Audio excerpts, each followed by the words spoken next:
చేస్తున్నటువంటి ఈ సందర్భంగా ఒక ప్రశ్న అడుగుతాను నేను, మీరు ఓపెన్గా చెప్పాలి.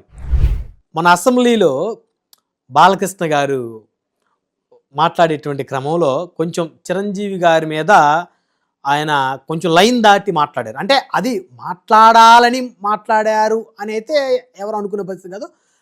కాస్త ఆవేశంతో సడన్గా ఆయన నోటి నుంచి కొన్ని వ్యాఖ్యలు దొరిలాయి. కాస్త మెగా అభిమానులు వారు కాస్త ఇబ్బంది పడి నొచ్చుకున్న పరిస్థితి ఉంది. మీకేమనిపించింది ఆ ఎపిసోడ్ చూస్తే? అంటే ఇప్పుడు ఒకటండి, నాకేమనిపించింది అనేటువంటి దానికంటే కూడా ఇక్కడ ప్రధానంగా ఆ జరిగిన సంఘటన వెంటనే చంద్రబాబు నాయుడు గారు రెస్పాండ్ అయినటువంటి తీరును మీరు గుర్తించాలి. చంద్రబాబు నాయుడు గారు రెస్పాండ్ అయ్యారంటే ఎంటైర్ తెలుగుదేశం పార్టీ మొత్తం రెస్పాండ్ అయినట్టే. చంద్రబాబు నాయుడు గారు మీ పర్సనల్ విషయాలు అసెంబ్లీ వేదికలో చర్చించకూడదు, ఎవరిని కూడా తక్కువ చేసే విధంగా మీరు మాట్లాడకూడదు.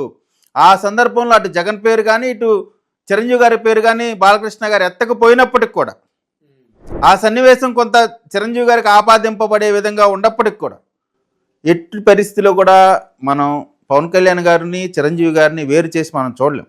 అవును, without megastar no power star, మనం ఉన్న ఫ్యాక్ట్ ఒప్పుకోవాల్సిందే. మరి అటువంటి మెగాస్టార్ని ఏదన్నా అనేటువంటి సాహసం ఎవరు చేయరు. సో పొరపాటున ఏదన్నా జరిగినా ఆ రోజు కూడా మేము కూడా చెప్పాం, ఏదైనా మెగా ఫ్యాన్స్ ఇబ్బందికి గురి అంటే వాళ్ళందరికీ మేము బేషరతుగా క్షమాపణ చెప్పాం లైవ్ వేదికల్లోనే.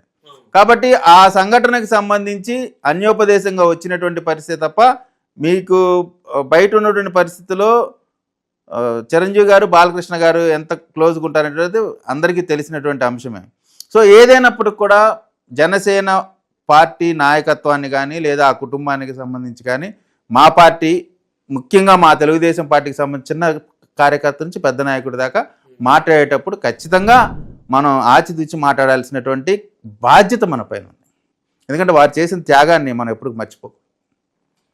సో అందుకని మేము ఖచ్చితంగా పవన్ కళ్యాణ్ గారికి ఆ ఎపిసోడ్ గుర్తిస్తే బాధ వేస్తుందా? అలా జరిగి ఉండకుండా ఉంటే బాగుండేది. అంటే ఇక్కడ ఒక్కటండి, మనుషులం కాబట్టి మాటలు పొరపాటు జరగవచ్చు.